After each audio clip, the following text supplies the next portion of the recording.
Hare Krishna.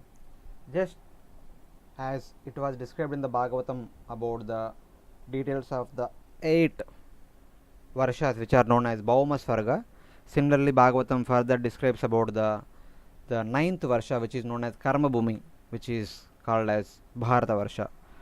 Just like in Ilavrita Varsha and all other Varshas, there are so many mountains, hills, lakes, rivers, gardens. Similarly, even in Bharata Varsha also there are so many mountains and so many rivers. So just by touching the water of these rivers, the people who are living in this area, they actually becomes completely purified of their existence. The details of the set of mountains are given in one shloka, and details of the set of rivers are given in another shloka. Just by chanting the names of these holy rivers and holy mountains, remembering their names, remembering their glories, and touching these waters and taking bath in these waters, people who are living in this area known as Bharata Varsha becomes completely cleansed of their contamination. That is the glory of this particular Bharata Varsha. Having mentioned about the mountains and rivers of this area, then Bhagavatam talks about the culture, the situation, the benefits of this area. So this is mentioned in one shloka. Asmin eva varshe purushe labda janmabi shukla lohita krishna varnena swarabdena karmana Divya मानुष नारक गतयो भव्य आत्मना अनुरूप्येन सर्वैः एव सर्वेषां विधीयन्ते यथा वर्ण विधानम अपवर्गश्च अपि भवति.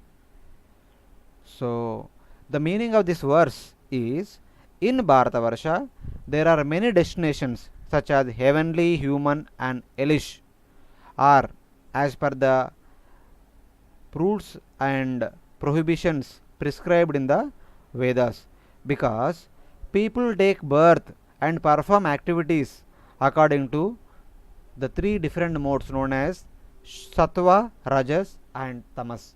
Asmin eva varshe purushe labda janmabi shukla lohita krishna varnena. Shukla refers to mode of goodness, Lohita refers to mode of passion, Krishna refers to mode of ignorance.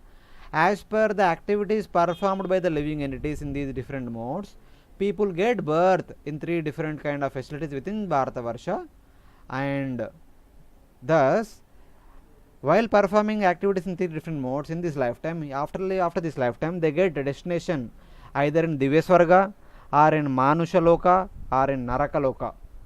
So thus it is indicated in the Vedic literature. So then all these destinations are prescribed for the self according to the quality of their actions as indicated in the Vedas. Anupurvena sarvahi eva sarvesham vidiyante yata varna vidanam. And then in this place liberation is also achieved. Apavargascha apibhavati. Eventually people are entitled or facilitated to obtain liberation. That is the greatness of this wonderful place. So in the purport, Srila Vishwanath Chakravarti Thakur quoting various Puranas, though in the Bhagavatam text it is not explicitly stated anywhere, there could be some hints given in here and there, we will see them. But what is this Bharata Varsha is all about, how it is further divided, what are its descriptions, detail, characteristics, etc., quoting other Puranas, Srila Vishwanath Chakravarti Thakur mentions in the purport to this particular verse, wherein first he quotes from Vishnu Purana, wherein he says that Bharatasya Varshasya Navabedan Nishamaya Indradvipa Kaseru cha Tamravarna Gabastiman Nagadvipas Tata Saumyo Gandharvastu Ata Varuna Ayam tu Navamastesham Dvipa Sagar Sambhuta Yojananam Sahasrantu Dvipo Ayam Dakshinottaras. This is the shloka from Vishnu Purana. The meaning of this particular thing is that here about the 9 divisions of Bharata. Bharatasya Varshasya Navabeda Nishamaya. Understand that this Bharata Varsha is further divided into Nava Dvipas, 9 Dvipas. The names of these 9 Dvipas are Indradvipa, Kaseru, Tamravarna, Babastiman, Saumya, Nagadvipa, Gandharva and Varuna. And though the 9th Dvipa name is not mentioned, but the indication is given that Ayam tu Navamastesham Dvipa Sagar Sambrta.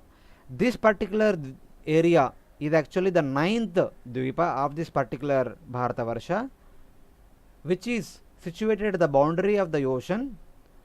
It is spread to a distance of Yojananam Sahasrantu, 1000 Yojanas. Dvipo Ayam Dakshinottaras.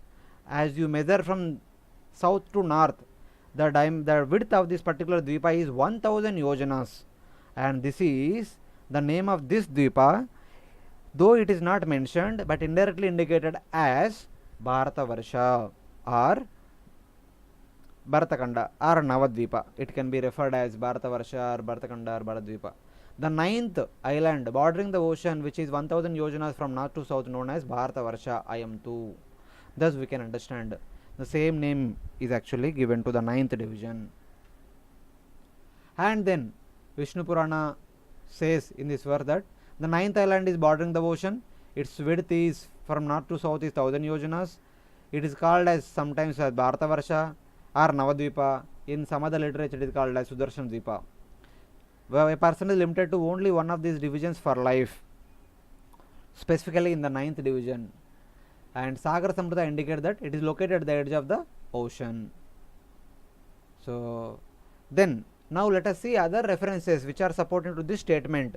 Are there really there are 9 divisions in Bharatavarsha? Are there any references given in Srimad Bhagavatam? So while referring to the beginning chapters of 5th canto, the descendants of Agnidrava are mentioned in the 2nd chapter, and the descendants of Nabi are mentioned in the 3rd chapter, and descendants of Rishabdeva are mentioned in the 4th chapter, and descendants of Bharata Maharaj are referred in the 7th chapter of 5th canto. Putting all of them together, now let us see. Here the details are mentioned that